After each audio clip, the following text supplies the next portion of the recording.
최근 가장 유행하는 비타민 주사. 주사에 대한 신뢰감이 상당히 있거든요. 꼭 필요할 때는 정말 해야 된다고 생각해요. 문제가 있지 않나 보네요. 사용 목적과 다르게 사용하고 있다. 전적으로 동의하지 않습니다. 기생이 콩으로 갖다가 다이어트 하는. 아니, 먹어서요? 네, 기생충은 먹어서. 추천할 걸 추천해요. 왜 별걸 다 키우고 다시 한 어우, 저거로 키우면 병원이 우리에게 말하지 않는 비밀이 있을까요? 그 비밀을 지금부터 밝혀내겠습니다. 자, 조영기 씨. 네. 요즘에 건강의학도 우리가 옷이나 가구처럼 뭔가 유행, 트렌드에 그 따라간다는 트렌드가 생각이 있죠. 자꾸 들어요. 있죠. 요즘이 아니라 거슬러 올라가야 된다. 네. 한 90년대. 90년대로. 내 처음부터 너무 전문적으로 나가나? 의사들이 긴장할 텐데 이러면. 90년대 보면 어느 박사님이 딱 나타나십니다. 네. 많이 웃으면은 좋은 호르몬이 나온다. 그것이 바로 아닙니다. 아닙니까? 이렇게 조용하세요. 네네. 이모 박사님이 나오셔서 하시면서 그 엔돌핀 열풍이 불었습니다. 그래서 너도 나도 엔돌핀 얘기를 쭉 했어요. 네. 그러다가 2000년대 오면서 웰빙이 옵니다. 네. 모든 것에다가 웰빙을 붙이기 시작합니다. 하면서 웰빙 하다가 요즘 와서는 이제 힐링이죠. 그래서 이제 뭐 힐링 푸드니 심지어는 힐링 캠프까지 나오는. 그 캠프는 내가 격하게 좋아하는 동생 경규가 하고 있죠. 네. 여기까지 와서 요즘은 힐링. 요즘엔 힐링. 예. 이렇게 의사들도 이렇게 유행에 따라서 뭐 바뀌고 막 이렇습니까? 따라하진 않고요. 네. 일단 알아는 봐야 돼요. 그 교과서가 있어요. 마치 예, 성경이 있듯이 한 3,000페이지 이런 책들이 있어요. 각 분야의 이제 대가들이 한 300명씩 모여가지고 이제 책을 하나를 만들어내죠. 이런 책들이 한 2, 3년에 한 번씩 이제 우리가 나와요. 그럼 이제 교과서에 입각해서 이런 내용들이 이제 수정이 됐는지 공신력 있는 어떤 논문이나 이런 것들이 이런 그 바람을 몰고 있는지 이렇게 좀 찬찬히 살펴보고 있습니다. 그래도 뭔가 돈이 된다면 남들이 다 하면 따라할 수도 있는 거 아니에요? 안 돼요. 그래도 안 교과서 보고 네, 확인하고 해야 됩니다. 무슨 말입니까? 예, 우리 여 박사님 어떠세요? 저 유행 싫어해요. 뭐 의사 선생님이 교과서대로 한다. 나는 유행 싫어하고 이렇게 얘기하지만 예. 시청자 입장에서는 수많은 의학 프로그램을 보게 됩니다. 거기에서 뭐가 좋다더라 하면은 이상하게 건강에 관한 한 대한민국의 많은 분들이 팔랑귀가 됩니다.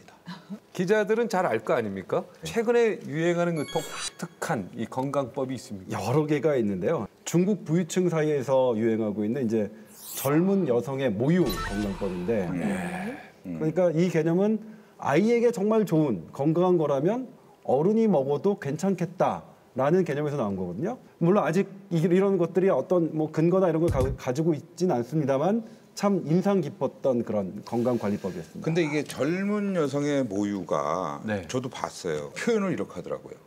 갈라진 논에 물 대듯이 원기가 쫙 올라온다. 뭐 이런 표현을 씁니다. 네. 아직 먹어보지 않았습니다. 드셔보셨는데 얼굴이... 저는 아니, 진짜 드셔보셨어요? 나는 한 살 후에 끊었습니다. 잘 생각해 보세요. 이런 식으로 거칠게 프로그램을 하는. 그래서 차라리 그렇게 사 먹을 바에는 소의 우유를 드세요. 물론 소의 초유나 모유가 사람보다는 똑같지는 않지만요. 네. 사람은 태어나서 엄마의 모유를 먹지 않아도 살아요, 아기들은. 왜냐하면 그렇죠. 그 모유 안에 들어있는 좋은 면역 글로불린이 사람은요, 뱃속에서 80%가 아기한테로 가요. 그리고 태어난 다음에 엄마의 모유를 통해서 20%가 오거든요. 근데 소는 태어나 있을 때 20%밖에 좋은 면역 글로불린이 못 가요. 태어난 다음에 80%가 가거든요. 그러니까 꼭 드시고 싶으시면 차라리 사랑코 말고 아니 글쎄요, 그냥. 좀 먹을 기회도 없고요. 먹을 생각도 없고 그렇습니다. 죄송해요. 그런데 흥분해서. 네, 건강에도 트렌드가 있다면요. 최근 가장 유행하는 건강법은 이것이 아닐까 싶습니다. 자, 메디컬 X의 첫 번째 코너입니다. 당당하게 진료받고 싶은 환자와 불합리한 의료제도에 맞서서 싸울 의사들의 한판 승부, 의사소통입니다. 오늘의 주제 공개해 주십시오.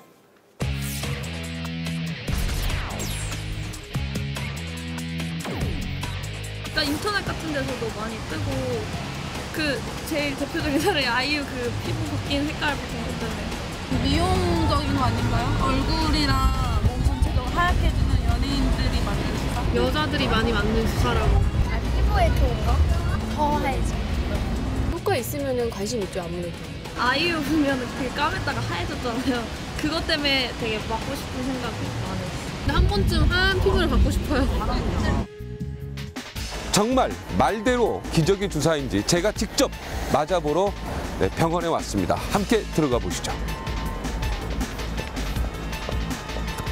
안녕하십니까? 예, 반갑습니다. 네.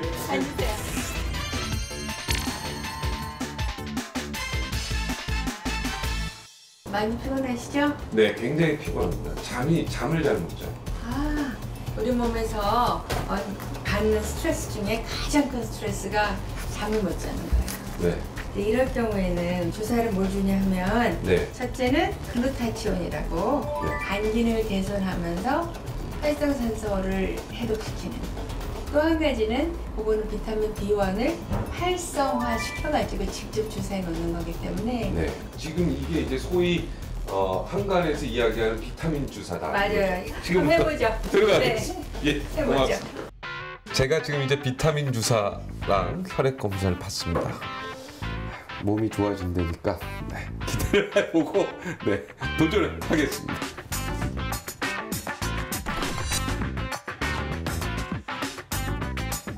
저는 지금부터요 1시간 동안 좀 눈을 붙이도록 하겠습니다. 잠시 후에 뵙겠습니다.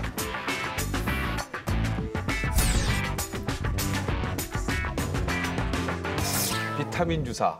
야, 제가 직접 가서 이 비타민 주사를 맞아보고 왔는데요. 네. 그게 뭐 플라시보 효과인지 아니면 비타민 주사의 효과인지 수면의 효과인지 그것까지는 제가 증명할 수 없지만 기분이 좋았습니다.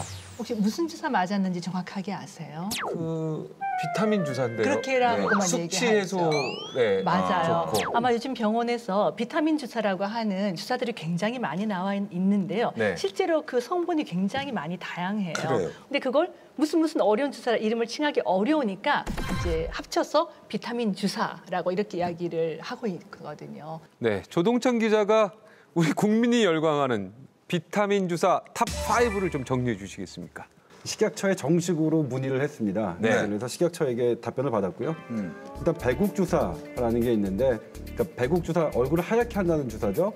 가격대가 한 4만 원에서 5만 원 사이로 알려져 있는데요. 만성 간질환 개선, 간이를 개선 목적으로 식약처 허가를 받았습니다. 아마 이 배국 주사가 그 왜 흑인 가수 비욘세 씨가 오랜 세월 이렇게 맞아서 마치 백인처럼 피부가 하얘졌다고 하는 그 주사. 아 예, 진짜 매력적인. 이게 그렇다고 그러면은 또 혹하겠네요. 그래서 그죠? 전세적- 피부가 하얘진다 그러니까. 다시 이어서 소개를 해드리면 또 마늘 네. 주사라는 게 있더라고요. 마늘 주사. 예. 맞으면 마늘 냄새가 난다 이런 건데, 이건 이제 가격대가 3만 원에서 6만 원 사이인데, 이거는 비타민 B1입니다. 식약처에 등록된 허가 사항은 비타민 B1이 결핍돼 있거나 아니면 말초 신경염, 심근 대사 장애 이런 경우에 받도록 되어 있습니다. 그다음에 이제 신데렐라 주사라는 게 있는데, 뭐야? 이거는 갑자기 어떤 마술처럼 젊어진다 그런 목적으로, 그러니까 노화 억제 목적으로 이제 하고 있는데, 이건 뭐냐면 심각한 뇌염이 걸리거나 아니면 항생제나 어떤 특정 약물에 중독됐을 때 이야기 그 한 달 정도 목적으로 하는 거거든요. 그리고 이제 난청에도 조금 쓸 수 있고요. 그다음에 이제 뭐냐면 감초 주사라는 게 있는데, 예. 감초 주사는 식약처에서도 사실 정체를 잘 모르겠다. 그러니까 한약재인데 예. 감초는. 그러니까 이게 사실은 이건 좀 민감한 부분인데, 네. 한약을 증류를 해서 약으로 정맥 주사하는 그게 있거든요. 네. 근데 이게 이제 특별한 임상적인 시험을 거치지 않고 단지 한약이라는 이유로 증류해서 혈관에 넣는 게 과연 맞는 것이 아니냐는 항문적인 논란이 있는데, 식약처에 특별한 허가가 기재되어 있지 않고요. 예. 그다음에 칵테일 주사는 뭐냐면 여러 가지 비타민을 섞은 거예요. 이것도 특별히 허가를 받은 사항은 아닙니다.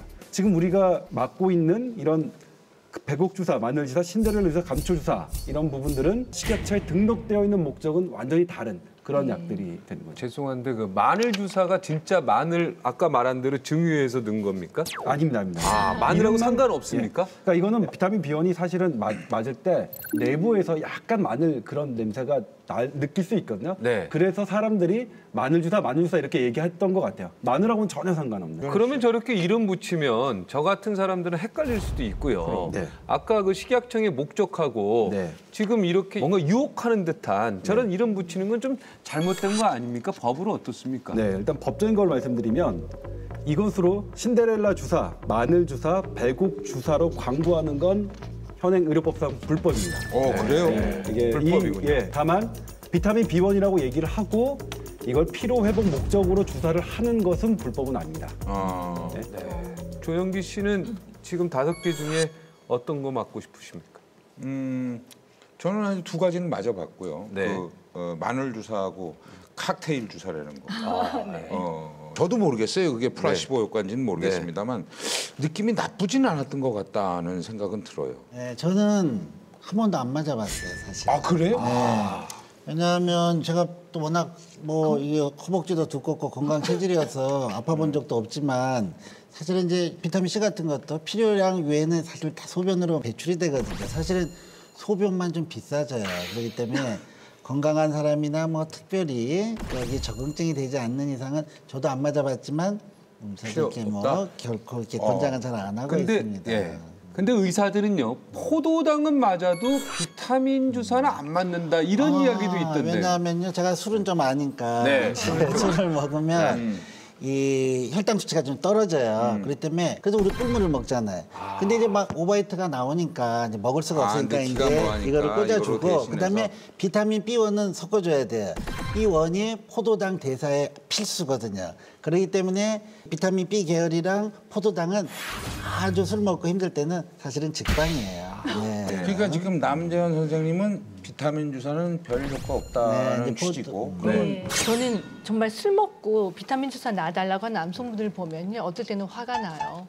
그냥 술 먹고 그냥 꿀물 마시고 술 덜 마시면 되는데 병원까지 와서 막 놔달라고 하시잖아요. 박종신 씨도 술 먹고 가신 거죠? 네, 비밀입니다. 근데 저는 정말 비타민 주사가 꼭 필요할 때는 정말 해야 된다고 생각해요.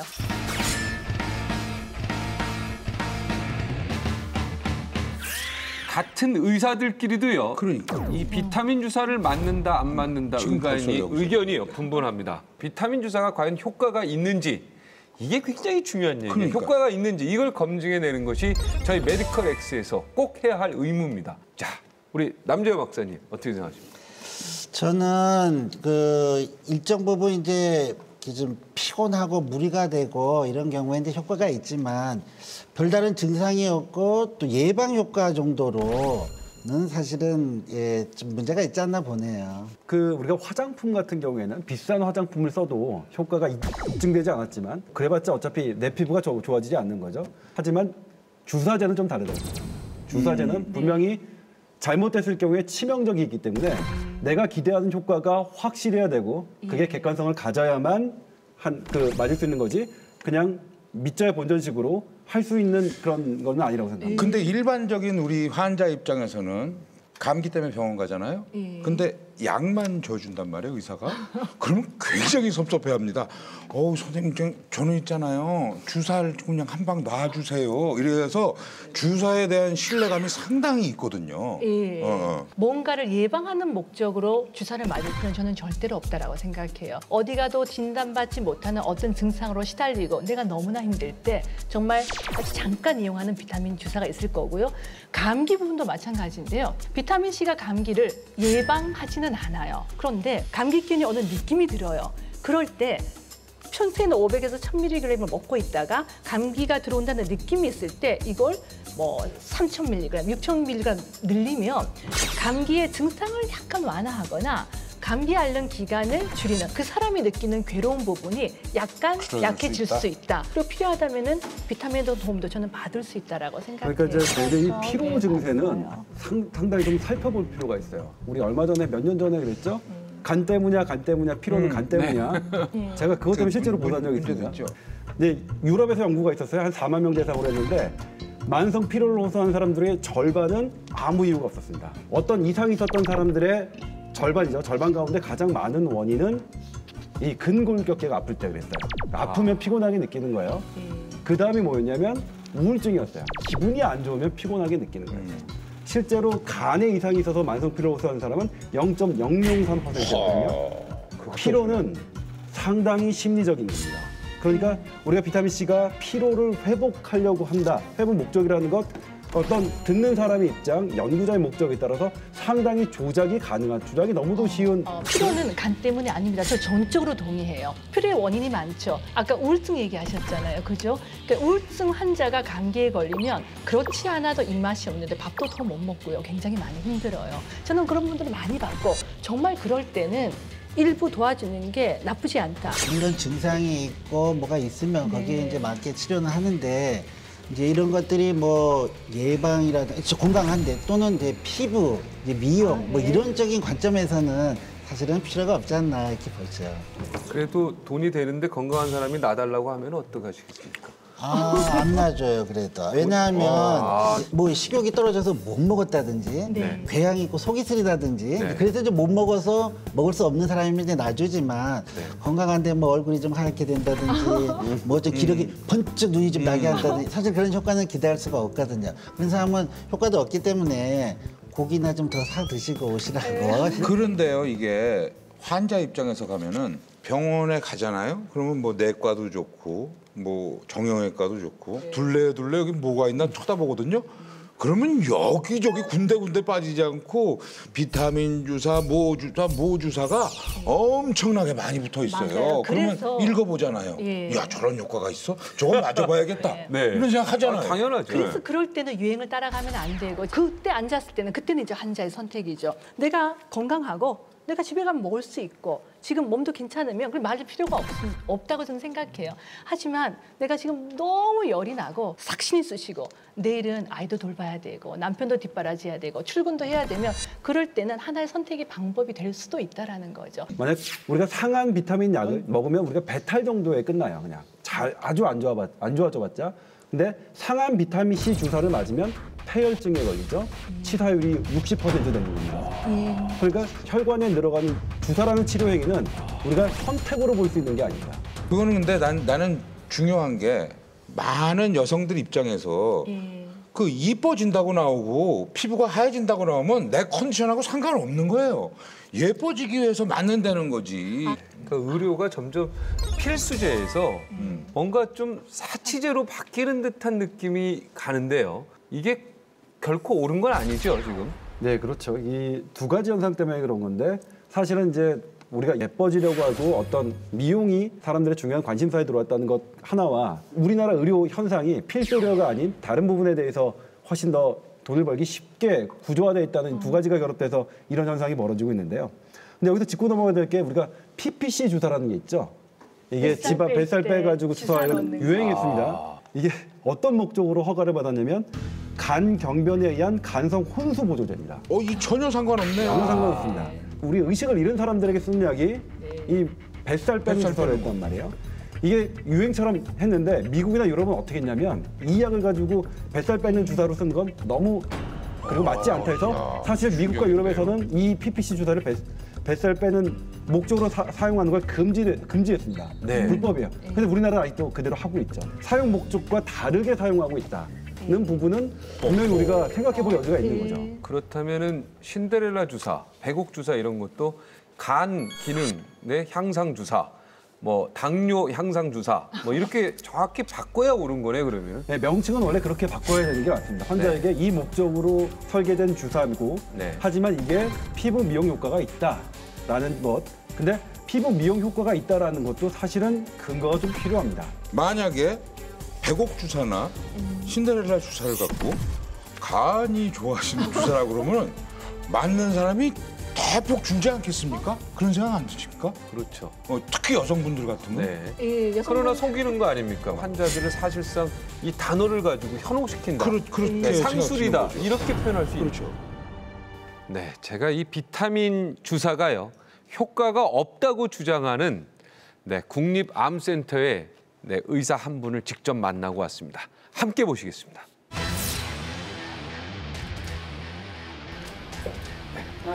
안녕하세요. 또 문을 열고 또 이렇게 나오네요.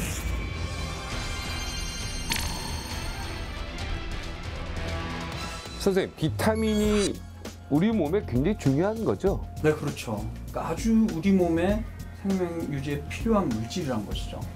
그래서 비타민 C 같은 경우는 음식으로 섭취하면 80에서 95%는 대부분 흡수가 돼요. 근데 이제 약으로 먹었을 때는 1000mg 정도 넘어가면 흡수율이 한 반 정도밖에 안 됩니다. 비타민을 약으로 먹을 필요는 없다. 이렇게 약으로 거죠. 먹을 필요가 없다는 게 우리나라 사람들은 음식을 통해서 충분히 섭취하고 있고 비타민 D 같은 경우는 모자라지만 어떻게 하면 되냐면요. 햇볕에 10분에서 20분 정도 얼굴이랑 팔 정도만 노출을 해도 충분히 정상 그 농도로 만들 수가 있습니다. 비타민을 많이 먹으면 오히려 사망률이 높다는 데이터도 있습니까? 그 부분이 이제 굉장히 좀 중요하고 네. 또 굉장히 놀라운 연구 결과인데요. 비타민 A, 비타민 C, 비타민 E, 베타카로틴, 셀레늄 같은 강력한 항산화제를 먹은 그룹은 먹지 않은 그룹보다 오히려 사망률이 5%입니다. 비타민 주사하는 거는 어떨까요?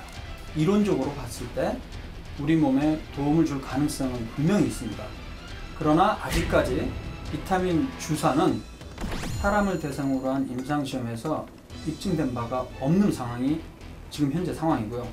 그럼에도 불구하고 일부 의사들이 이렇게 환자를 대상으로 해서 주사를 하는 거는 아직 입증되지 않은 그런 효능을 전체 국민을 대상으로 해서 임상시험하고 있는 거고요. 그 임상시험 연구비를 환자로부터 진료비를 통해서 조달을 하고 있는 거예요. 저는 그렇게 생각해요. 허허. 야, 마지막 말이 충격적이네요. 네, 임상 실험을 지금 국민들을 향해서 하고 있다. 이 비타민 주사라는 게. 자, 명승건 박사의 의견에 동의하십니까? 이 아직 비타민 주사의 효과는 어디도 입증되지 않았다라는. 저는 전적으로 동의하지 않습니다. 이제 명승건 선생님이 우리나라 국립암센터에 계시죠. 국립암센터에 계세요. 그죠? 미국도 국립보건원에서는 비타민제 먹으라는 얘기 안 합니다. 왜? 국립자 들어가는 곳은요. 공중, 보건이 중요하고 공중보건의 첫 번째는 비용 효과입니다. 내가 이 비용을 들여서 이만큼의 효과를 못 본다면 뭐하러 그 돈을 쓰냐 이런 거거든요. 제가 준비한 자료 좀 보여주시겠어요? 네.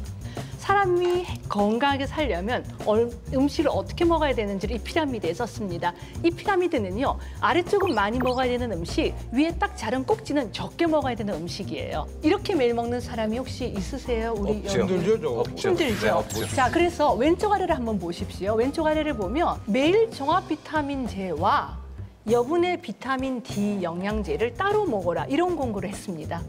이미 2002년도에 미국의 하버드 대학교는 종합 비타민제를 매일 먹으라고 얘기를 했고 2008년도에 비타민 D를 추가를 했어요. 의사들은 엄청 충격을 받았죠. 저만 해도 의과대학을 다닐 때는 정말 모든 영양은 음식으로 먹으라고 배웠기 때문입니다. 그런데 세상이 달라졌다는 거예요. 뭐가 달라졌느냐? 지금의 사과가 50년 전의 사과와는 다릅니다. 아마 조동찬 보셨을 거예요. 몇 년 전에 BBC에서 다큐멘터리로 지금의 농작물이 50년 전에 비해서 비타민과 미네랄이 많은 건 70%까지 줄었습니다. 그리고 50이 넘어가는 사람은요. 누구나 다 한두 가지 약을 먹게 됩니다. 고혈압약, 당뇨약, 콜레스테롤약. 종합 비타민제를 제일 꼭 먹어야 되는 사람은 약을 많이 먹는 사람이에요. 왜?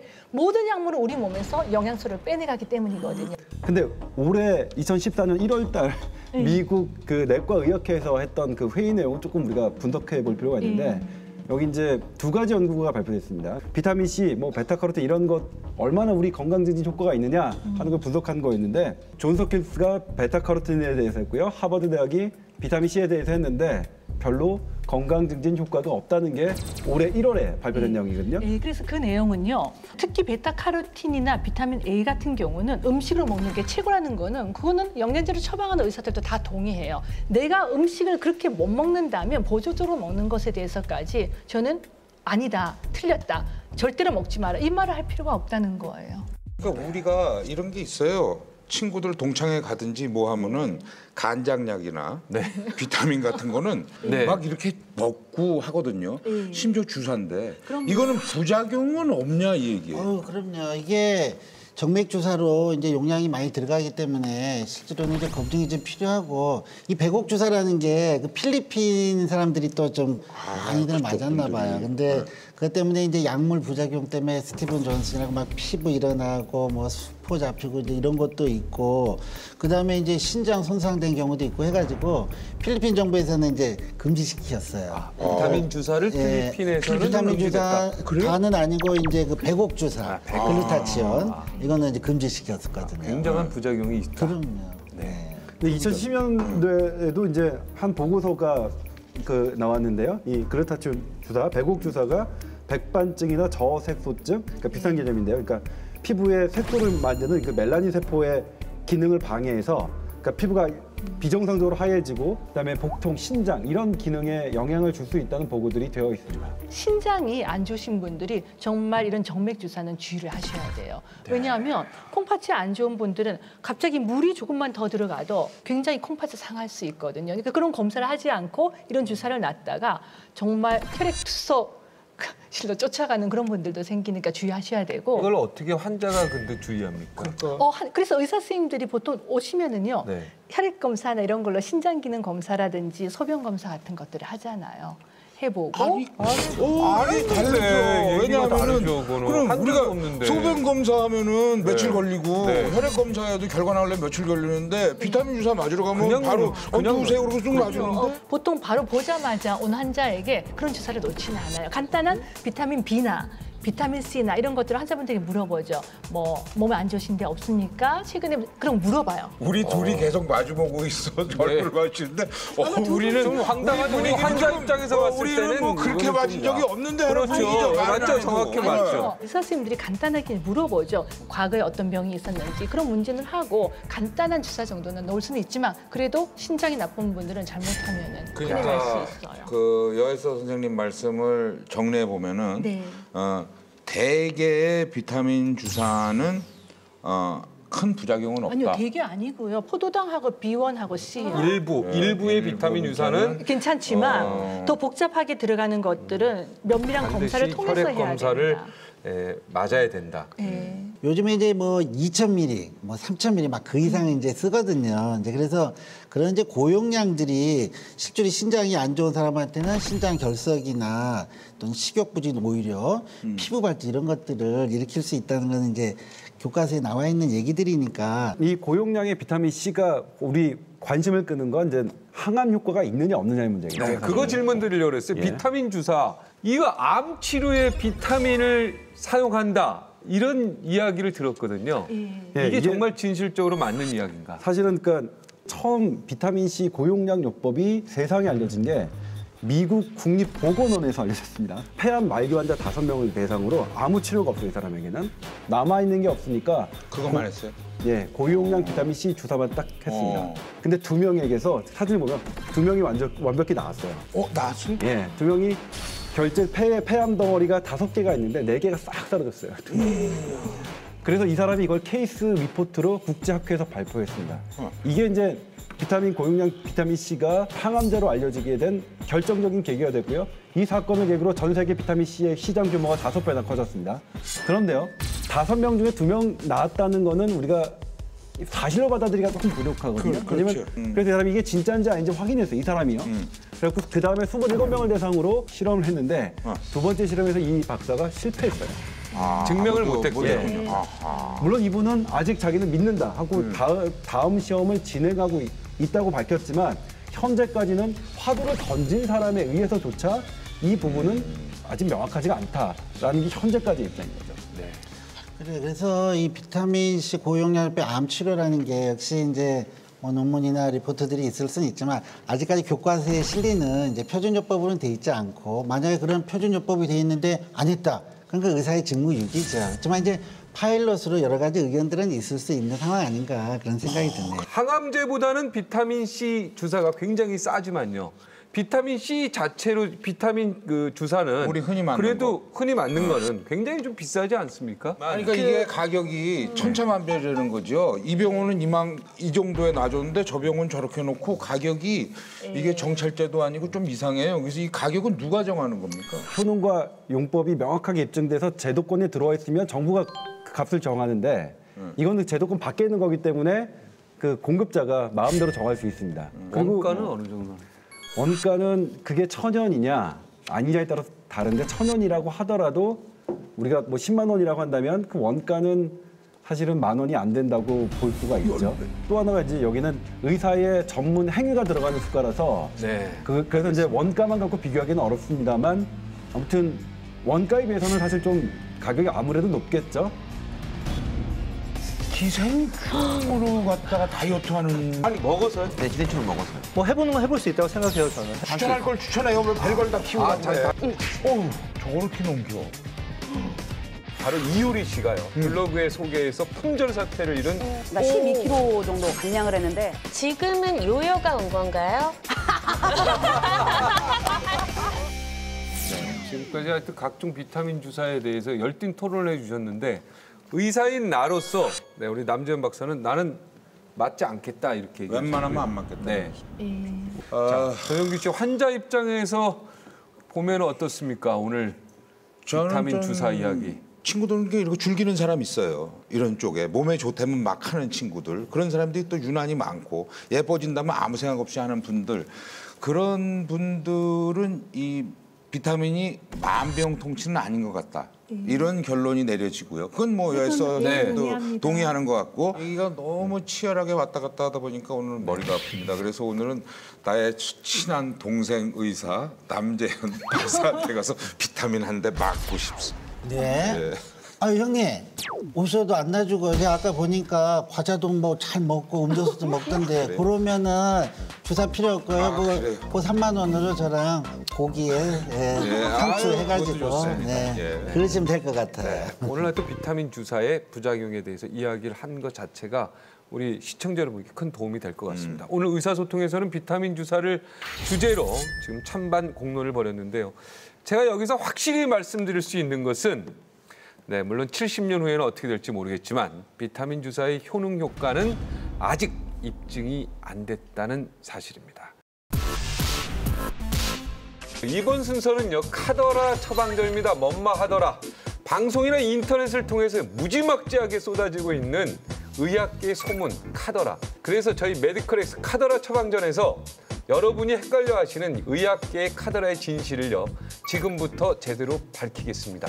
카더라 처방전을 함께해 주실 오늘 새롭게 서울의대 졸업하시고 사람 대신 기생충을 너무 사랑하셔서 기생충에 빠지셔서 기생충의 아버지가 되신 분 서민 교수님 모셨습니다. 안녕하십니까. 네.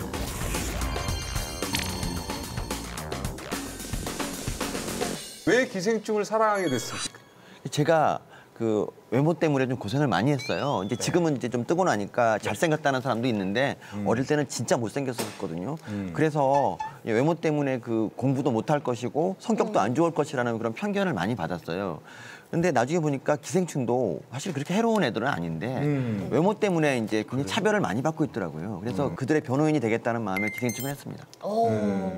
근데 사실 누군가 기생충도 연구를 해야 되잖아요. 그렇죠. 근데 이게 많지는 않은 것 같아요. 기생충 박사가. 그중에서 이제 우리 서민 박사님이 제일 가는 선생님인데 서민 박사님은 볼 때마다 기생충을 연구하는 것보다는 지니고 계시는 분 같은 훨씬 좀 강하다.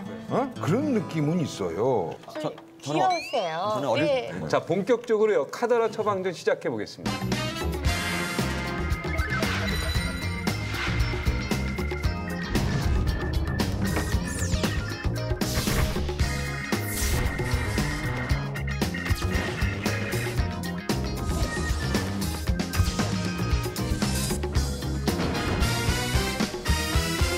바로 다이어트. 다이어트. 정준하나 조영구 씨 사실 40이 훌쩍 넘겨서 50을 향해 달리는 친구들이거든요. 이 친구들이 이걸 한 것 같더라고요. 근데 보니까 조영구 씨 같은 경우는 몸은 2PM이야. 얼굴은 간디야. 네.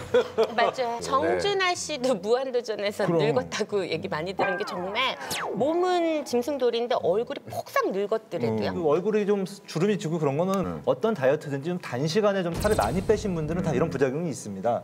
되게 늙어 보이는데. 그러니까 이제 실제로 못 만나보셔서 그런지 정말 되게 안쓰럽게 폭삭 늙어서 나타났어요. 여자는 풍채가 좋으셨잖아요. 다들 다이어트 기억 다 나실 것 같은데 현영 씨가 특별히 여러분들이 기억하는 분도 계실지 모르겠지만 다이어트 DVD로 2장을 내고 다이어트 도전 프로를 4년 동안 진행을 했어요. 가장 좋은 방법은 유산소와 무산소 운동의 조화. 이거를 지금까지 찾은 노하우로 꼽을 수 있어요. 그런 말이 있잖아요. 나는 뭐 물만 먹어도 살찌는 체질이다. 이렇게 주장하시는 분들이 있어요. 그분들을 이렇게 자세히 살펴보면은 물만 먹지 않습니다. 절대. 근데 진짜 물만 먹어도 찝니까? 그 진실.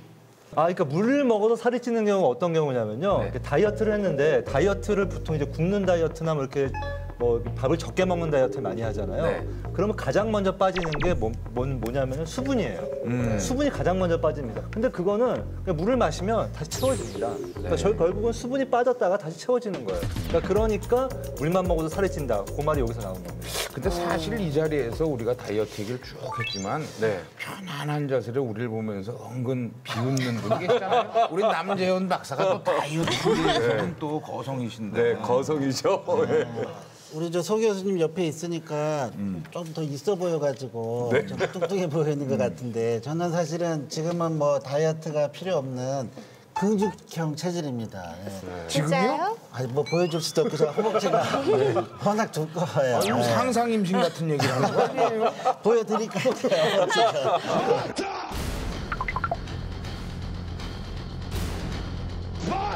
제 경험으로는 제일 많이 빠졌던 게 한 달에 한 5kg 정도. 한 달에요? 예.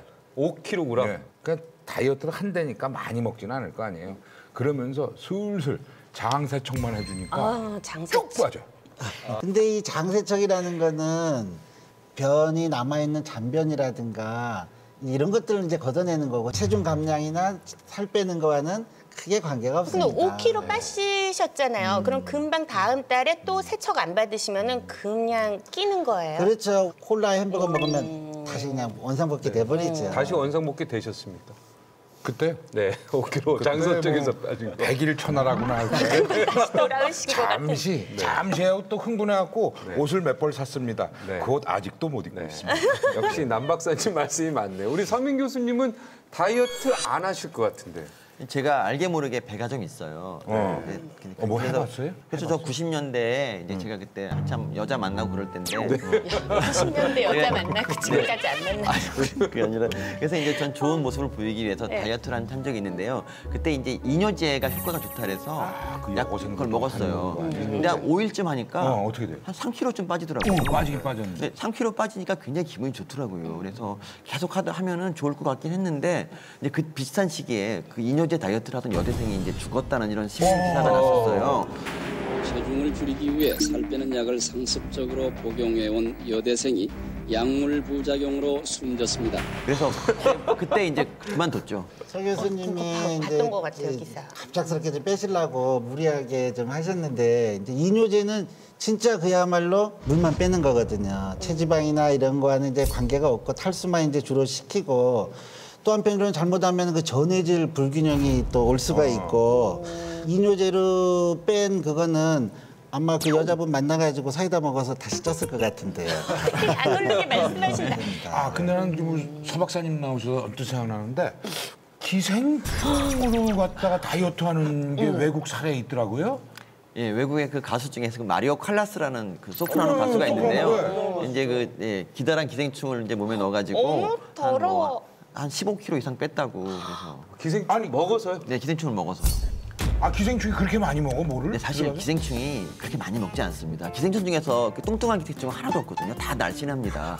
그 이유가 뭐냐면 기생충들은 앞으로 하루 한 2-3톨 정도면 행복한 애들이에요, 사실은. 그렇기 때문에 기생충 가지고 살이 빠지진 않지만 기생충이 몸에 있다 생각하면 식욕이 없어지잖아요. 그런 것 때문에 빠지면 빠졌지 기생충 때문에 빠지진 않아요. 제가 들은 다이어트 중에 좀 쇼킹한 다이어트가 있었는데 예전에 코튼볼 다이어트라고 아세요? 그건 뭐야?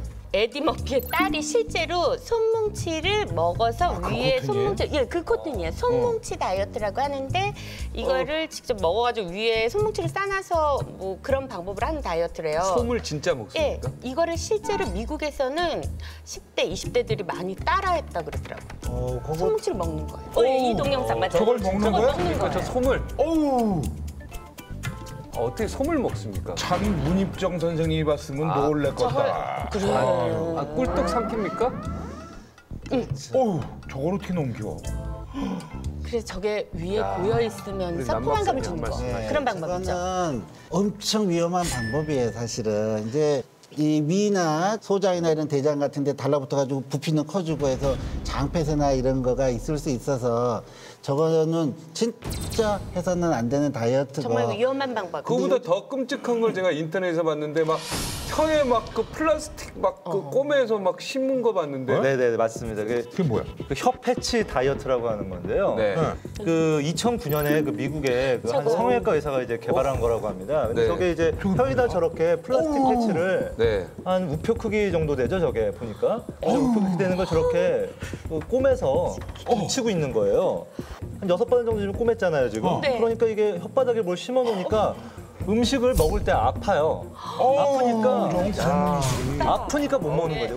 저 너무 잔인하다. 그래서 물이나 액체류만 먹게 되는 거죠. 그러니까 씹을 때 아프니까. 그래서 뭐 다이어트 효과는 분명히 있는데 추천할 만한 그런 방법은 아닌 것 같습니다. 와, 저건 진짜 저것도 나름 부작용이 상당히 있을 것 같은데요. 떼어낼 수는 있습니까, 저거? 한 달 정도 유지된다 그래요. 그래서 이렇게 한 달 정도 되면은 뭐 이렇게 노화가 없어진다고 하는데. 아, 저절로? 네, 치매에 이제 녹아가지고. 근데 이제 사람마다 좀 부작용이 뭐 그런 못 먹는 것 말고도 나타날 수가 있는 게 저게 혀가 좀 부어오를 수가 있고요. 그리고 저게 보면은 꼬맸잖아요. 그러니까 거기 염증이 한번 생기면 좀 대박이라는 생각이 듭니다, 저는. 현정 씨 저건 못하겠죠? 저거. 저거는 못하겠다. 저렇게까지 하면서. 그런데 사실 딱 봤는데 뭘 어떻게 했는데 빠졌어? 뭘 먹었는데 그렇게 쏙 빠져서 턱선이 나와? 난 좀 줘봐. 나도 먹어볼래. 그게 관심이 제일 큰 거 아니에요? 네. 맞습니다. 사실 가장 이 쏠깃한 다이어트가 아까 그 막 혀 패치 이런 거 하면 안 돼요. 손 먹고 이런 거 안 돼요. 아니 문익전 선생이 그거 해가지고 옷에 입고 이불 만들라고 네. 했더니 그걸 먹으면 어떡해. 그래서 요즘에 이 방송에 소개가 돼서 유명해진 그런 푸드가 참 많은데 전 요게 좀 요즘에 궁금하더라고요. 스피룰리나, 미란다커 몸매를 만드는 비결이라는 스피룰리나라는 게 있대요. 저는 스피룰리나를 믿습니다. 왜냐하면 이게 이제 그 단백질도 많고 이런 거보다도 이 미란다 커만 먹은 게 아니라 그 세계적인 배우 그 스칼렛 요한슨이 이걸 먹고 살을 뺐답니다. 스칼렛 요한슨이요? 네, 그럼 믿어야죠. 그러니까 우린 이런 게 약간 이상하잖아요. 스칼렛 요한슨이면 끝이죠. 나랑 대기랑 뭐가 달라? 끝이야 거기가? 신 기자님이 좀 추가 설명해 주시죠. 이게 스피루리나가 뭐냐면 스피루리나가 해조류죠. 해조류인데 여기에 이제 철분이 좀 굉장히 많이 들어있고요. 칼슘이나 마그네슘 같은 것도 많이 들어있고 또 이제 베타카로틴 같은 항산화제도 많이 들어있습니다. 그래서 미란다커가 그 먹었다는 그 해독 주스의 한 성분이거든요. 아니 스피루리나 이거 부작용 뭐 있습니까? 이게 뭐 먹고서 좀 뭐 졸음 같은 게 좀 올 수가 있고요. 그다음에 여러 가지 뭐 좀 몸이 좀 나른해진다 이런 분들이 있는데, 근데 보통 이제 건강기능식품 보조식품 이런 분들이 이제 어떻게 설명을 하냐면은 이런 부작용들이 있을 때 명현현상이라고 우리가 또 이렇게 얘기를 해요. 어지럽다는 거죠. 왜냐하면 이제 뭐 이걸 먹고서 한 달 정도는 그런 증상이 나타날 수 있는데 한 2달 이상 장복하면 이게 없어진다 이렇게 또 설명을 하거든요. 이 명현현상이라는 게 실체가 불분명하고 이 부작용을 좀 어떻게 보면 좀 이렇게 좀 가리기 위한 과소평가시키기 위한 그런 용어라고 저는 생각을 합니다. 이 푸드 다이어트가 요즘에 아주 대세인 이 식품들 중에서 최근 가장 주목받으면서 다이어트계의 쌍두마차로 떠오르고 있는 식품들이 있습니다. 바로 이효리 씨가요. 블로그에 소개해서 품절 사태를 이룬 렌틸콩. 렌틸콩. 발음이 조금 어려워요. 서민교수가 눈이 확 커졌어요. 그리고 한 종편의 건강 프로그램에서 소개된 바질 씨앗이라고 했습니다. 과연 이 식품들이요 대체 뭔지, 그리고 무엇 때문에 이렇게 인기를 끌고 있는 건지, 그리고 부작용은 없는지, 어떤 게 효과가 빠른 건지, 네, 이러한 중요한 포인트를 지금부터 짚도록 하겠습니다. 다이어트 전문의 손윤아 씨 함께했습니다. 안녕하십니까. 비만 클리닉 전문의 손윤아입니다. 네, 렌틸콩이라는 것은 어떤 식품이에요? 다른 콩들과 다른 게 지방의 함량이 상당히 낮습니다. 무엇보다도 식이섬유가 풍부한 데다가 당 지수가 낮기 때문에 포만감이 상당히 오래 지속이 돼서 다이어트에 상당히 유리하다고 할 수가 있는데요. 또한 칼륨이 상당히 풍부하기 때문에 이게 부종형 비만인 사람들에게 있어서는 염분의 배출을 도와주기 때문에 상당히 부종에 시달리고 있는 다이어트를 하는 여자 환자분들이 상당히 좋아하는 식품이라고 할 수 있습니다. 자, 바질 씨앗은요? 바질 씨앗은 뭐 향신료로 사용됐던 거 아닙니까? 네, 맞기는 한데 바질 씨앗의 특징이 물에 담갔을 때 30배 정도 부풀려지는 특성이 있습니다. 네, 그래서 상당히 부피가 많이 늘어나게 되는데요. 그래서 바질 씨를 섭취를 했을 때 볼륨이 증가를 하면서 식이를 덜 섭취하는 원리를 이용을 해서 칼로리를 줄이는 게 이 다이어트의 핵심이라고 할 수 있습니다. 이쯤 되면은 시청자 여러분들께서는 제일 궁금한 게 어떻게 더 빨리 빠지냐. 그게 중요할 것 같아요. 어떤 게 가장 빠른 효과를 갖고 오느냐. 그리고 또 하나는 먹는데 어떻게 좀 편해야 되지 않습니까? 그렇지. 그리고 또 하나는 부작용이 있느냐 없느냐. 그렇죠. 이렇게 세 가지 관점에서 지금부터 알아보겠습니다. 아유, 뭐 당연히 바질 씨앗이죠. 뭐 좀 전에도 얘기했듯이 보니까 렌틸콩은 뭐 탄수화물 섭취가 좀 적고 단백질이 많긴 하지만 그래도 영양분이 좀 있는데 바질 씨앗은 거의 그 섬유소에 이제 포만감을 많이 주기 때문에 먹는 것 자체와 또 갖고 있는 영양소나 이런 게 상당히 적기 때문에 효과 빠르기로는 뭐 바질 씨앗이 뭐 확실히 빠르기. 그럼 빨리 S라인을 만들어야 되겠다. 그럼 바질 씨앗. 네. 저도 이제 바질 씨앗이 더 빠를 것 같은데요. 저는 저 물에 좀 주목을 하고 싶습니다. 바질 씨앗 같은 경우는 물이랑 같이 먹는 거잖아요. 네. 근데 이게 사실 물 섭취를 식사 전에 하는 것만으로도 어떻게 보면은 굉장히 포만감을 줘서 이렇게 살을 잘 뺄 수 있다는 그런 연구 결과들도 많이 있거든요. 그러니까 물 섭취가 어떻게 보면 포만감을 줄 수가 있기 때문에 거기에 뭐 바질 씨앗 뭐 효과까지 더해진다면 저게 당연히 좀 빠르지 않을까 생각을 합니다. 실제 바질 씨앗을 먹었을 때 물을 많이 마실 경우에 포만감이 상당하기 때문에 칼로리 섭취가 줄어들기 때문에 분명히 빨리 빠지는 거는 맞습니다. 근데 꼭 물을 같이 많이 먹어줘야지만 위장장애나 복통 이런 것들을 피할 수가 있고요. 지금은 그러니까 빠른 효과에 있어서는 네. 바질 씨앗이다 이렇게 보는 네, 거죠. 빠른 효과에서는 바질 씨앗이 확실히 포만감을 많이 주기 때문에 빠릅니다. 자, 첫 번째 게임에서는 바질 씨앗이 위너입니다. 네. 이겼어요. 승 1승입니다. 왜냐하면 효과 면에서는 가장 빠르다. 네. 자, 두 번째 먹기 편한 거. 네, 그래서 렌틸콩과 바질 씨앗으로 이 다이어트에 성공한 분들을 모셨습니다. 네, 이효리 씨. 가만히 있으면 옷이라도 좀 잘 입고 올 걸 그랬잖아. 이효리 씨랑 미란다 커. 여기 나온 보람이 있네요. 아, 내가 아주 개인적으로 격하게 이뻐하는 동생이에요. 렌틸콩으로 다이어트에 성공한 제2의 이효리 씨, 네, 개그우먼 양혜림 씨, 그리고 바질 씨앗으로 다이어트에 성공한 윤솔지 씨 나오셨습니다. 야, 진짜 이효리 씨보다 더 아름다우신 것 같아요. 네? 가슴에 손으로 얹고 유리라고 해주세요. 자, 먼저 우리 양혜림 씨. 예. 네, 양혜림 씨. 저는 이제 50일 동안 렌틸콩을 먹고 95kg에서 지금 현재 83, 그러니까 12kg 정도 감량을 했는데 거의 복부에서 많이 빠져나갔어요. 복부도 그렇고 턱선도 굉장히 갸름해지셨고요. 허벅지도 정말 많이 줄었어요. 50일 동안 그럼 렌틸콩만 드신 건가요? 저는 이제 렌틸콩만은 못 먹어요. 그래서 렌틸콩을 넣은 카레를 만들어서 그걸 이제 섭취를 합니다. 지금은 요요가 온 건가요? 아주 질문 좋았어. 아니 저 사진하고 사진보다는 턱선이 조금. 턱선이 좀 달라요? 네. 조금. 네. 자, 우리 윤솔지.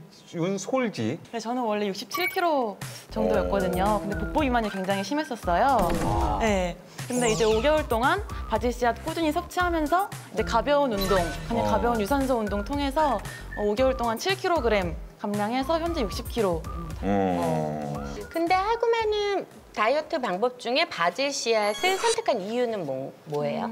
제가 사실 거의 안 해본 다이어트가 없었거든요. 근데 그중에서도 특히 굶는 다이어트를 제일 많이 했어요. 근데 그러다 보니까 점점 요요 현상이 더 심해지더라고요. 근데 그때 마침 이제 TV에서 바질 씨앗이 되게 다이어트에 효과적이라는 게 나왔고 그래서 긴가민가 하는 마음으로 한번 시도를 해봤는데 제가 되게 고질적인 변비가 있었어요. 근데 그것이 해결되고 또 포만감도 굉장히 주니까 아 이게 좀 제대로 괜찮구나라는 생각이 들었습니다. 아니 궁금한 게요. 바질 씨앗이 효과가 빠르다 그랬는데 5개월 만에 7kg 뺐다는 건 좀 불만족스러울 수도 있잖아요. 그동안 요요 현상을 너무 많이 겪어갖고 이제 막 빨리 빼고 싶진 않았어요. 무리하지 않으면서 바질 씨앗이 포만감을 주니까 천천히 식사량을 제한해 나가니까 지금 현재 5개월째인데도 다시 돌아가는 요요 현상이 없고 지금 계속 빠지고 있는 상태라서 만족스럽습니다. 근데 제가 볼 때는 바질 씨 같은 경우는 거의 뭐 맛이 아예 없게 생겼고 이겁니다, 이게. 아까 잠깐 뭐 양혜림 씨가 얘기했는데 뭐 카레도 넣고 렌틸콩 그런다는데 몇 가지 소개해 준다면 어떤 게 있을까요? 어떻게 해서 먹는 게 좋은지. 여름이잖아요. 네. 이제 렌틸콩으로 콩국수를 해서 아, 콩국수가 돼요? 콩국수. 예, 저희 이제 누런색 콩 이렇게 삶으면 껍질 막 벗기고 막 뭐 하고 해야 되는데 얘는 거의 없어요. 노란색은 껍질이 없어가지고 그냥 삶아서 좀 식힌 다음에 믹서에 갈아가지고 그냥 이렇게 해가지고 먹어요. 그리고 이제 반찬으로 할 때는 이제 멸치 볶음 할 때 있잖아요. 콩 이런 거 넣고 까리고추 넣고 해가지고 견과류 넣고 뭐 이런 식으로 하는 거죠. 맛있게 먹어요. 아, 그건 맛있어요. 예. 저는 맛없는 걸 못 먹어요. 맛없는 거. 그렇게 생겼어요. 자, 우리 솔지 씨는 바질 씨앗 어떻게 먹습니까? 이제 우유랑 바나나를 슬라이스해서 같이 그다음에 바질 씨앗을 넣고 쉐이크를 해서 먹었거든요. 아까 바나나에 섞어 먹거나 요거트에 섞어 먹거나 쉐이크로 많이 먹는다고 했는데 일반적으로 가장 흔한 방법은 물에 불려서 먹는 방법입니다. 먹는 방법을 한번 보여줄 수 있습니까? 네, 이 한 스쿱에 5g 정도인데요. 네. 보통 한 번 드실 때 이제 10g, 바질 씨앗 10g에 물 200ml 정도면 적당하거든요. 200ml. 그래서 한 스푼, 두 스푼. 따라해 보시죠. 네, 따라해 보시죠. 네. 그리고 이제 물을 200ml 정도. 그래서 이걸 저어요? 네. 야, 순식간에 만들어납니다. 금방 불래 이거. 야, 오 이렇게 커지요 금방. 였는데. 오, 금방. 어머, 야, 진짜. 이거 그러면 얘가 붙자마자 커진다. 바질 씨앗이 얼마나 질 때까지 불렸다가 먹어요? 한 10분에서 20분 사이 정도만 꽉 불린 걸 불리시고. 채워서 먹는 게 난 거예요? 여기서 물을 더 부으셔서 편하게 음료수처럼 드셔도 되고요. 아니면 씹는 느낌을 더 좋아하시는 분들은 이 정도의 물에서 그냥 이제 요거트처럼. 서민 교수님도 좀. 아니 저도 뭐 다이어트 해야 되니까. 네, 다이어트 해야 되니까. 네. 서민 교수님 느낌을 얘기해 주시기 바라겠습니다. 네, 어머, 이거 근데 너무 신기해요. 이거 좀 보여주세요. 그죠? 개구리 알 같이 되네요. 좀 징그럽긴 하네요. 개구리 알 같이 되네. 이렇게 커지나? 자, 요거 하나가 서고 이렇게 드셨는데 맛이 어때요? 진짜로 개구리 알 맛이에요. 아, 이게 터져요, 그게? 아니 그냥 아무 느낌 맛이 너무 없는데 근데 먹을 만은 해요. 진짜 개구리 알인데요. 이게 지금 잠깐 지난 거죠? 한 5분이요. 20분 지난 거 한번 저희 줘보세요. 와. 20분이 되면은 이렇게 꽉 찹니다. 아까 두 스푼. 일단 맛 좀 보고요. 어떠세요? 한번 먹어보세요. 맛이 없죠, 뭐. 이게 뭐 같냐면요. 아무 맛이 없으면서 키위 먹으면 키위 씨 씹히죠? 씹히는 거. 그냥 약간 바질 향 같은. 너무 현영 씨 좀 너무 조심스럽게 좀. 너무 쉽게 생각하는 거 아니에요? 바질 씨 먹으면 또 바질 향 같다 그러면? 저는 그냥 이걸로 한번. 그지? 약간 키위 씨 같은 느낌? 근데 이거 씹힐 때 키위 씨는 좀 아삭아삭 씹히는 게 있잖아요. 근데 너무 돌아다니네. 네, 진짜 개구리 알 씹을 때 이런 느낌일까? 이렇게 물컹물컹하면서 이렇게 씹히네요. 그리고 맹맛이네요, 정말. 근데 약간 향은 있어요. 진짜 바질 허브 향 같이 약간 그런 미미한 향은 있고. 기분이 안 좋습니다. 저도 혀에 좀 남아있는데 그죠? 올챙이가 나올 것 같아요. 이걸 그래서 이만큼씩 하루에 한 잔씩 마셔요. 한 2잔에서 3잔 정도. 아침, 점심, 저녁? 네. 근데 이제 아침에 특히 드시면 변비에 굉장히 효과가 좋아요. 아, 변비에 아침에? 효과가 있어요? 혹시 바질 씨앗을 드시고 식사량이 많이 줄었어요, 실제로? 바질 씨앗을 먹는다고 해서 한 번에 식욕이 그렇게 줄진 않고요. 점점 섭취할수록 그 내가 먹는 식사량이 점점 같이 줄어들더라고요. 자, 그리고 또 우리 시청자 여러분이 야 이런 거 왜 질문 안 하냐 이런 질문이 있을 거예요. 비용량 아니 이거 그래 맞아. 가격 맞아요. 가격 어떻습니까? 저희가 가격. 가장 원추하는 거. 렌틸콩은 일반 콩에 비해서 가격이 많이 높지가 않아요. 1kg에 저는 제일 싼 거는 6,500원짜리까지. 6,500원? 예. 바질 씨앗. 바질 씨앗은 한 200g에 한 3,000원 정도? 1kg는 15,000원이고 6,500원이니까 2.5배 정도 됩니다. 2,500원. 네, 바질 씨앗이 비쌉니다. 바질 씨앗이 비싸요. 네, 비쌉니다. 2.5배 비싸요. 우리 양혜림 씨가 네.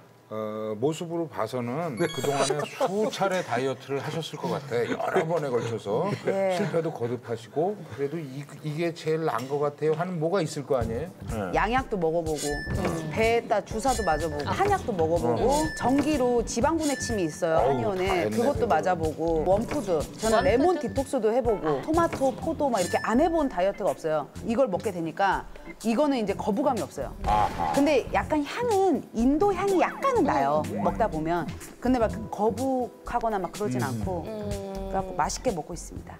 윤솔직 씨 혹하지 않으세요? 자꾸 렌틸콩 쪽으로 조금? 맛있대는데. 마음이 혹한 거 없습니까? 네, 한번 맛이 궁금하긴 합니다. 맛이 궁금한. 손윤아 씨는? 네, 렌틸콩 같은 경우는 여러 요리에 응용을 할 수 있기 때문에요. 렌틸콩이 조금 더 편할 것 같습니다. 제가 다니는 피트니스에 오시는 회원 한 분이 렌틸콩 수입업자세요. 렌틸콩이 떴다 그러면서 저한테 한 20kg짜리 푸대를 보내줬어요. 우리나라는 그게 밥에다 넣으니까 그건 오렌지색 밥이 되고 퍼져서 이 콩 자체를 넣고 하면은 그냥 밥 먹기가 불편한 것도 없고 그냥 콩 놓아 먹는데 작은 콩 놓아 먹는 느낌이라서 맛이 괜찮고 밥맛도 부드럽고 껄끌껄끌거리지 않고 제가 그래서 보기에도 조리 방법이 바질 씨는 이렇게 뭐 약 먹는 것 같고 맛이 없고 괴롭네요. 근데 렌틸콩은 여러 가지 조리에 또 따라서 맛있게 할 수 있기 때문에 좀 더 편리할 것 같아요. 먹기 편하다 해서는 렌틸콩이 승입니다. 자, 아까 빠른 효과는 바질 씨앗이 승이고요.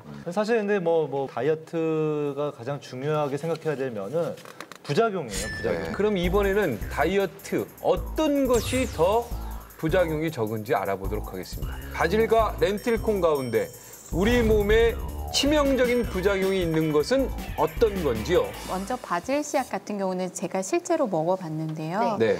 상당히 예민한 사람들 같은 경우는 이 포만감이 더부룩함으로 연결이 되어서 계속 소화장애, 위장장애를 일으킬 수가 있습니다. 특히나 수분을 충분히 섭취 않은 경우에는 체액을 흡수해버리기 때문에 복통을 호소할 수도 있고 장기적으로 섭취를 했을 경우에 장폐색까지 올 수가 있기 때문에 항상 먹을 때 물을 많이 섭취해야 된다는 것을 있으시면 안 됩니다. 괜히 많이 먹었네, 제가 지금. 맞아요. 그리고 또 이 바질 씨앗은 이렇게 자궁 수축을 좀 일으킬 수 있다 그래요. 자궁 수축이요? 그래서 임신부나 이제 수유 중이거나 이럴 경우에는 그 때문에 또 문제를 일으킬 수 있기 때문에 좀 조심해서 드시는 게 좋겠네요. 렌틸콩 같은 경우는 100g을 기준으로 했을 때 쌀보다 칼로리가 더 높습니다. 그럼 이것만 밥처럼 먹으면 당연히 더 찝니다. 근데 진짜 이것만 먹어야 되는 줄 먹는 쌀이 보통 100g에 330이라고 하면 이건 한 350kcal 정도 되는데 100g 기준으로 했을 때 칼로리는 더 높습니다. 근데 다이어트의 가장 큰 부작용은 찌는 거예요. 그러니까 빼자고 먹은 게 오히려 더 찌면 이건 정말 큰 부작용이에요. 이건 다이어트 식품이 아니라 그냥 건강식품 같다는 생각이 들어요. 그죠? 또 이게 칼륨이 높거든요. 진짜 뭐 이걸로만 그냥 계속 먹는다 그러면 고칼륨 혈증이 올 수도 있고 또 단백질만 또 너무 섭취해도 신장에 무리가 될 수 있거든요. 그러니까 뭐든지 그냥 골고루 조금 섞어서 드셔야 되지 않을까. 그런데 이효리 씨는 이 렌틸콩으로 성공했지 않습니까? 그렇죠. 그럼 이효리 씨는 지금 신장에 문제가 생겼을 수도 있네요. 그 정도까지는 아니고 보니까 이것저것 많이 먹던데 남편이 또 뭐 잘 챙겨주는 것 같은데. 하신 기자 입장은 둘 중에 어떤 게 더 부작용이 크다고 보는 거죠? 부작용 면에서 보면 바질 씨앗이 좀 더 부작용이 좀 큰 것 같고요. 렌틸콩은 제가 봤을 때는 뭐 그렇게 부작용이라고 할 만한 건 없어요. 다만 한 달 만에 비키니 입고 이거에 렌틸콩으로 한다? 이건 좀 전 넌센스 같아요. 자, 우리 남 박사님은 어떤 게 부작용이 더 크죠? 부작용은 역시 바질 씨앗이. 우리 손윤아 박사님도 바질 씨앗. 네. 이게 부작용이 더 크다. 네. 저도 바질 씨앗. 네, 그렇다면은 결과는 렌틸콩 승입니다. 요즘 없어서 못 판다는 이 바질 씨앗과 또 렌틸콩을 두고 여러 의견을 나눠봤는데요. 렌틸콩과 이 바질 씨앗 과연 어떻게 먹어야 하나? 이 렌틸콩은 그래도 이게 콩이거든요. 이 콩류는 원래 독소를 조금씩 갖고 있어요. 그렇기 때문에 뭐 생으로는 잘 안 먹겠지만 가급적이면 이제 익혀서 그리고 잡곡밥처럼 먹든가 아니면 이렇게 반찬으로 해가지고 드시는 게 좋을 것 같습니다. 네, 손윤아 박사님 바질 씨앗은 기본적으로 물 200cc에 10g을 넣어서 먹는 게 기본이기는 한데요. 수시로 물을 많이 드셔주셔야지 복통을 유발하지 않을 수 있습니다. 정 드시기가 너무 거북하다면 요거트에 타서 드시거나 아니면 시리얼에 섞으실 수도 있는데 시리얼이나 요거트 자체도 칼로리가 나가기 때문에 항상 칼로리를 계산하면서 드시는 습관을 들이셔야 됩니다. 불편한 진실 메디컬 X.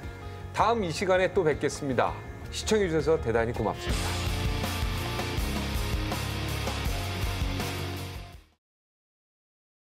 하루에도 수십 40개씩 온통 그냥 운동법들이요. 국민운동이죠. 운동이 있습니다. 털어주는 겁니다. 이렇게. 맞아. 풍뎅이 뒤집어 놓은 거. 남서방 운동이라고 하나, 둘. 얼굴이 이렇게 귀여워야 발끝을 쳐서 불면증, 당뇨, 고혈압까지 이름마저 독특한 발끝치기. 거의 만병 신지처럼. 근데 이게 무슨 운동 효과가 있겠나 그런 생각 안 드십니까? 10분 한번 해보세요. 뭐 진행을 그런 식으로 합니까? 이거 지금 다리 치는 거야 뭐야? 이거는 이런 식으로 10분 하고 자면 죽을 것 같아요.